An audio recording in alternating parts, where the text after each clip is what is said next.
The one mind is an ancient concept. You can trace the history of the one mind back 3,000 years in Western philosophy and even farther in philosophies of the East. And it's the idea that all of our individual consciousnesses are part of something that functions sort of like an umbrella that takes in all of individual minds and consciousnesses. This is an idea that has been put forward by some of the great luminaries in 20th century science, such as the physicist Erwin Schrödinger, who came out publicly in favor of a one single mind. William James, the father of American psychology, also endorsed the idea of the one mind. Carl Jung, the most famous psychologist aside from Freud in the 20th century, also was a proponent of the idea of the one mind. Basically, the one mind has been called the universal mind by many of our ancestors when this idea enjoyed great respectability. And it's the idea that there's something fundamental about consciousness. It isn't produced by the brain. Consciousness works through the brain, but is not manufactured by it. The one mind includes all emotions, cognitions, thoughts, and so on that we experience, but it stands apart from those and it encompasses them. Now, the idea of the one mind is that it is what makes awareness possible. You can't measure it. It won't make a meter move or anything like that. But the reason that we talk about the one mind is because of two basic reasons. One are people's experiences that show that minds can operate outside the brain and the body, so there's something more than what goes on in our brains. And the other is actual experiments, which have been done now for the better part of the 20th century, showing that consciousness can operate outside the brain and the body and even outside the present moment. My interest in this area basically comes from two reasons: my own personal experiences and the experiences of patients of mine and professional colleagues such as nurses and other physicians. But also, several decades ago, I began to become fascinated with the actual experiments showing that consciousness can do things that our brains are incapable of. That means to me that you can't understand mind and consciousness by just focusing on what's going on with the brain. Now, this gets to be tricky territory in modern science because almost all neurosciences these days believe that our minds are produced by the brain. When we die and our body and our brain no longer function, most neuroscientists say that that's the end of everything. It amounts to total annihilation of consciousness. The one mind idea says something entirely different. The one mind operates through the brain, but isn't dependent on it for what it is. There's a word for this. We call it fundamental. If something is fundamental, that means that you can't describe it in terms of something else. It stands on its own. It can't be created or destroyed. And that seems to be the necessary definition for consciousness, and thus the one mind, unless you want to discard a heck of a lot of evidence pointing in that direction. This is interesting because it suggests that, at the microcosmic level of reality, the normal laws of physics break down. The normal sense of distinction between different objects, the separateness of different objects, the independence of different objects fades away, and everything dissolves into interdependence, into connectedness. Once you realize the physical brain does not create consciousness, you begin to realize that going within consciousness is actually a way of getting out into this universe. The modern scientific model that is replacing that old, worn out and untrue production model, that the brain produces consciousness, is called filter theory. The idea that consciousness is primordial. It pre-existed the Big Bang. Consciousness is the big creator of the universe. Many of us come to see that fantastic consciousness as God in a near-death experience or similar spiritually transformative experience. But that knowing of that wisdom is something that is within us all. The brain allows consciousness in a tiny little trickle. It's an illusion, just the tiniest little smidge of illusory here and now.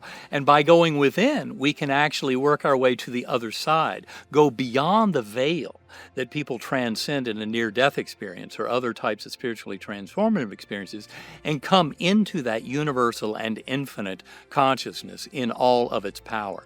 It's a tremendous source of guidance, of creativity, the ultimate source of health, if one wants to heal in any sense. And I would say that all physical, mental, emotional health fundamentally involves spiritual health. All of the illness and injury and hardships in our life, at its very origin, are opportunities for spiritual growth. And it's how we deal with those hardships, how we continue to bring back that memory of the infinite divinity within us all, of that oneness and connectedness, that by connecting with that one mind that we get to through that meditation or centering prayer, what we're doing is connecting with all other beings, all of this creation. Because any sense of separation is right at the heart of the difficulty and the distortion in understanding. And of course, that's part of our language. As René Descartes said, to define is to limit. Well, all of the definitions of our language give you this false sense of separability of everything. And that's why I love meditation going within. It's a top-down approach that allows you to see the big picture, to see that all of this is really one process. We're part of one truth. And by going within, we can come to glimpse that. In fact, I would say it's one of the hallmarks of the difficulty with our current scientific paradigm. Our conventional science right now is what is called reductive materialism. First of all, it believes that the material world is the only thing that exists, which is false. The thing that exists is consciousness. The material world, as I said earlier, is the illusion. But in fact, when one comes to realize that and realize that reductive materialism, our conventional science, splits everything down into subatomic particles, the smallest pieces possible, and then assumes that we can use the laws that govern those interactions to then figure out how the whole universe works, they've got it completely backwards. What we need is that top-down approach that one can get to through deep meditation. This is why, to me, any approach to physics and cosmology can involve both the subatomic physics and particle work, but also combined with that top-down, that deep approach into consciousness and its rich source of creativity and understanding of the nature of the workings of reality to come up with the real way of understanding how this universe works. But as long as we depend fundamentally on that reductive materialism as our model for understanding all of truth and all of reality in the universe, we are forever stuck in this tiny little back corner of the bedroom closet, thinking that we're seeking truth right here where it can be found only because that's where we understand things the best. And so it really is a completely different way of looking at things, the top-down approach, meditation, realizing that the universe is one, and that any act of compartmentalizing and separating it out into pieces introduces distortion and confusion. Consciousness it could have two meanings. Consciousness in the individual refers to our stream of consciousness, the sense we have of being somebody who lives inside our own mental space. That's our individual consciousness. But my preferred, or the wider meaning of consciousness, is it's the essence of our being and also the essence of the whole world. Consciousness is an energy, kind of spirit energy, which pervades the whole of reality. And it's in everything. It fills the spaces between things. It fills things themselves. And it also fills our own being, so that in essence, we are one with the whole of the universe. Consciousness, it's the part of us that never dies.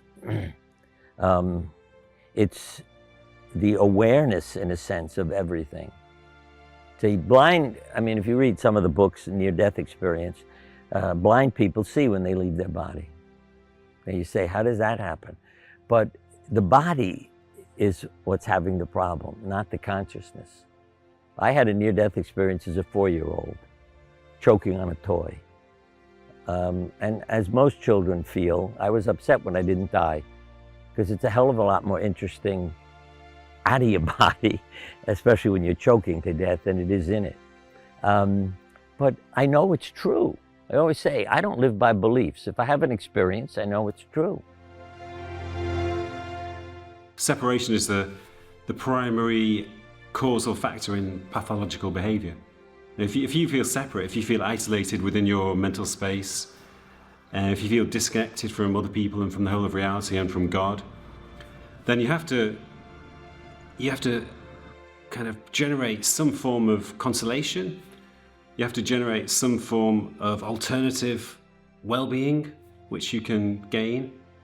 And people do that through power, through material possessions, through controlling other people.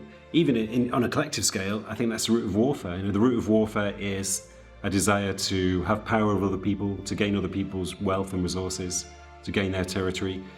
So all of our acquisitive behavior is rooted in separation. It's almost as if by gaining things, by making ourselves more significant and more powerful, we're trying to compensate for a sense of lack within us. So we feel a basic sense of fragmentation and isolation, and we're trying to compensate for that by gaining and acquiring other things. What I think makes people feel separate from everything, the sense of separation. In the core is the belief that they are separated. So people think that we are separated. And it's normal to think that way.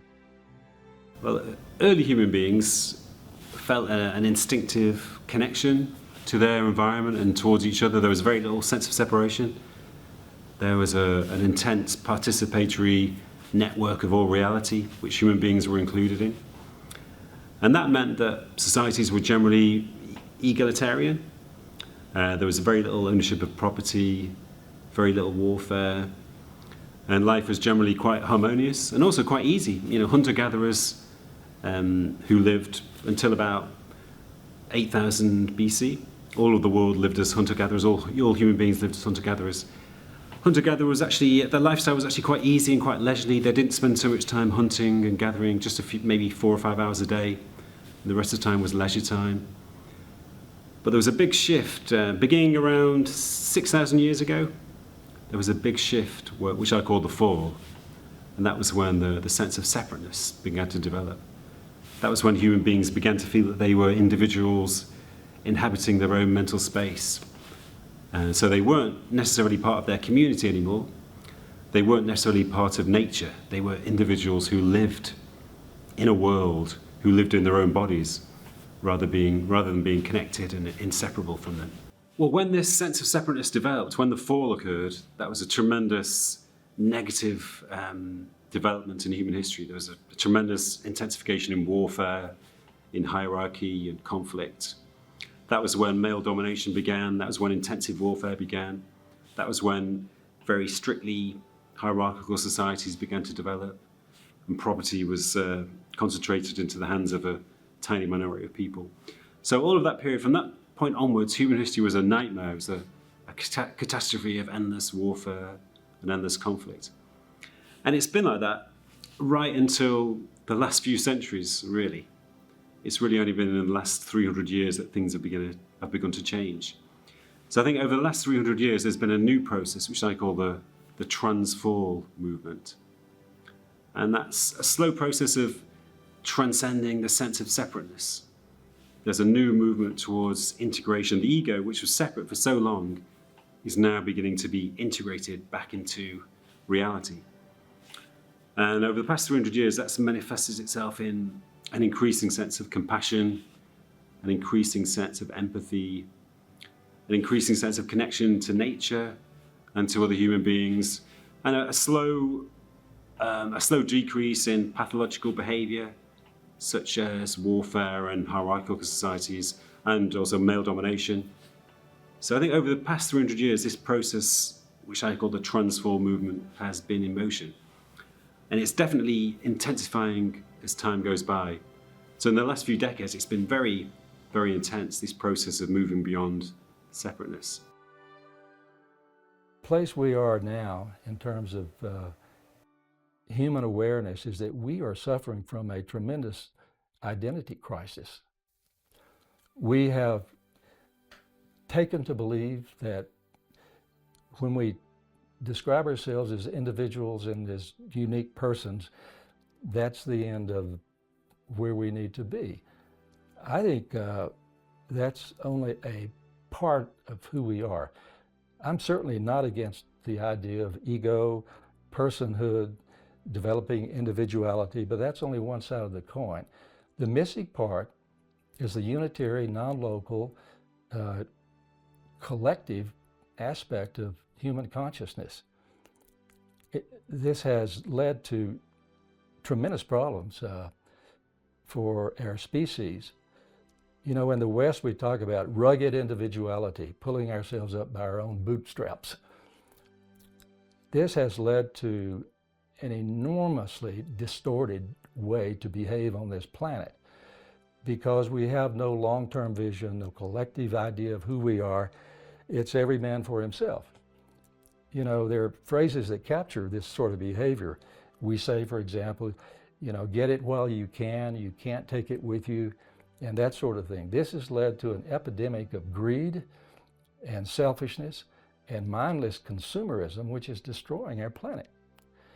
I happen to believe that unless we're able to reconfigure our ideas about who we are, to incorporate our collective being, the fact that we're united, not just with all other human beings, but with the entire biome, the whole biological population of this planet, unless we can capture in a deep way this collectivity of who we are, this oneness, this idea of the one mind, I don't think things are going to end well for us on this planet as a species. The truth of who we are is oneness.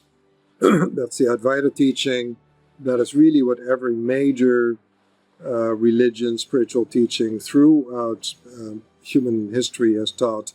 We are one. We are part of the oneness. Oneness is the truth. The ego is the thought that is not true. So the ego is a thought that I've done something to no longer be part of the oneness. The only way I can be an ego is if I'm out of the oneness. How did I get to be out of the oneness? I did something. So that's the guilt and the shame and the punishment. So the punishment is no longer being in the oneness, being part of the club. It's a fun club to be in the oneness. It's a beautiful place to be. We're no longer part of that, says the ego. So that's the punishment. The guilt is I did something. There's not a single person on this planet that doesn't have a low-grade, chronic sense of guilt. And it's not defined, don't know where it comes from, but it's always there. That's what we live with. That comes from the belief that I did something. And the banishment is I'm kicked out of paradise. We all have a wrong part of the mind and a right part of the mind. The wrong part of the mind we'll call the ego, which is based on separation and conflict and specialness. And then we have the right part of the mind, which thinks in terms of wholeness and oneness and spirit. So, yeah, right away, two different things to choose between. Most people will go through their whole lives choosing the ego because they don't know any better. And nobody educates them as to the difference and to what their real power is as the one who chooses between the two. For me, this whole idea of the one mind is my term for a supreme universal intelligence. It's what some people call God and what they mean by God, probably. But I opt for a different vocabulary because I think the word God has become poison for a lot of people in our time. And for me, it doesn't really matter what we call it. It's how we permit it to affect our lives and make a difference. One of the implications of the idea of the one mind, this idea that there's some aspect of who we are that is infinite and non-local in time, leads to the idea of immortality. If some aspect of who we are is infinite in time, then it's eternal. And that suggests very strongly that we ought to take seriously the idea of near-death experiences where people experience a beingness on the other side of this life. And I think that this is indirect idea that the eternal, immortal, non-local part of who we are is a very real phenomenon. You know, these people who have near-death experiences, and there are 15 million Americans now who say they have had these experiences, the single most important idea that they bring back is that materialism is wrong. It's not all over with the death of the brain and body. Consciousness endures. This is important because the denial of immortality has led to this idea of mindless consumerism. Get it while you can. You can't take it with you, that sort of thing. But the idea that when we die, this is not the end of who we are, helps us relax a bit in this life. This isn't the end. There's something that endures. And I think that this may be the salvation for our species on this planet. Unless we're able to come to a collective understanding of who we are, I can't see that any other endeavor is going to make all that much difference in our outlook as a species. The idea of immortality has been relegated to the idea of religion and ideology and so on, and has been condemned by the scientific community. I think that part of the message that science gives us, this materialistic idea that consciousness is confined to the brain and body, and when you die, that's it. I think that is a very injurious and pathological way to imagine who we are. We need to take seriously the idea that consciousness is unified, collective, infinite in time and space, therefore immortal, eternal, and one. This is the way out of our problems, in my judgment. We essentially, our very consciousness is a direct God. It is that God, that deity. That's why it's so important to recognize by going within, getting into that deep and infinite primordial consciousness, we then become one with that deity. Now we come back to this world of duality, to the material realm. But the more we can come to cultivate that relationship, that knowing and that remembering of our oneness with that divine, the more we come to manifest that love in this world. From my point of view, it's very misleading to look at God as separate, the creator of the universe. Because in fact, given that consciousness is what exists, consciousness is what gives rise to all of this universe, by remembering our connection through our consciousness with that oneness, with that divine, and realizing that all of this is set up in that beautiful fashion of oneness, we come to realize that we are that God. Now, of course, at that level, you left far behind any primitive, barbaric, little puny notion of ego and of self. So this is very much about a liberation from those false ideas of self and of separation. It's about recovering that oneness of all that is, because we can do that. But we do it by completely seeing from the grand scope of our existence in this oneness, in this wholeness. And that is that God, is that infinite power. What people who have near-death experiences, shared-death experiences, other spiritually transformative experiences, what they touch on is the power of that unconditional love. There are certain principles which are the same for everybody. So the first principle is disidentifying with the ego, standing back and realizing that the root of your identity is not your thinking self, but an observing self. And that's the first step. And the second step is softening and quietening the ego. So that once you stand back from it, then you can begin to change the ego. That's the first step toward changing it. So if you soften the boundaries of the ego, maybe through meditation, but also through practicing a life of service and altruism, through contact with nature, then the ego becomes less dominant in your life, and a sense of connection and a sense of integration begins to fill your life. And from that point on, it's a gradual journey of increasing connection, increasing cooperation, increasing compassion, an increasing sense of ease, an increasing sense of contentment, until eventually there is no sense of separation at all. You feel, maybe you still have a sense of identity, but it's no longer a separate identity.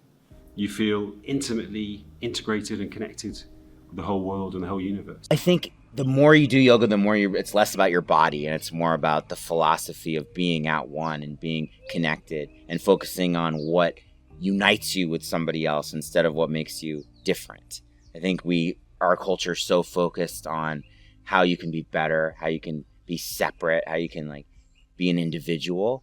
But ultimately, the real power is in the connection that you feel with others. And if you took a strand of DNA from any two people in the world, it's 99.9% the same.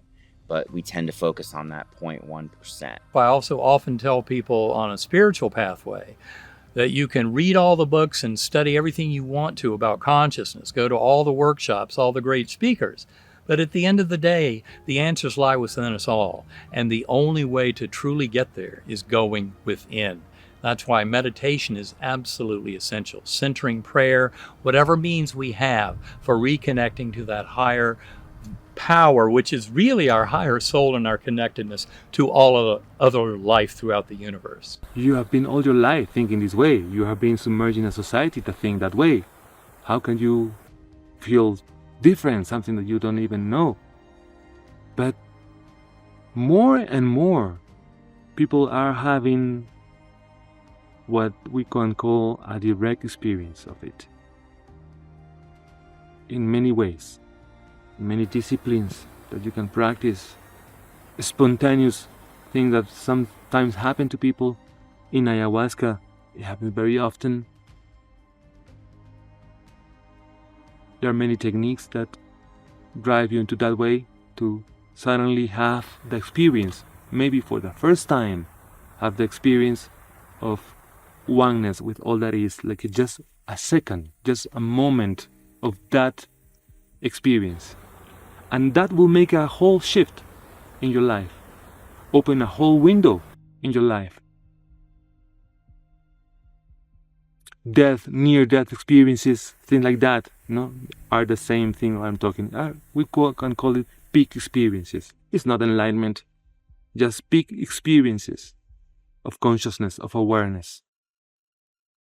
The point is to make choices out of love and not out of fear. I mean, the main tools of the ego, especially the ego out of control, are fear and anxiety. Anxiety over the past, fear of the future, usually a fear of lack of abundance, of not having something that we think is important for us. And this is why it in many ways, I would say that our modern culture does seem a bit mad when you look at it from the outside. And so much of that is related to that kind of worship of the ego and of competition and of success. Whereas the greatest success that we can achieve as human beings comes through remembering that love for us, the love of the divine for us, that the universe loves us, that we are created, and in every way are perfect. All is well in a very rich sense, but only if we can kind of come to open up to that balance, that harmony, that adjustment, because the way our modern culture deals us, especially with an ego that's out of control, is really something that can be maddening and extremely frustrating. And yet the answers lie within us all. We all have the capacity as conscious beings to go within and to actually come away with very rich peace and harmony and just a oneness with existence that's easily within our grasp. But it's just a question of taking a slightly different view and remembering that incredible power that we have as spiritual beings. A huge part of this is denying that simplistic and false material paradigm. And that's where I think our modern science is so misleading.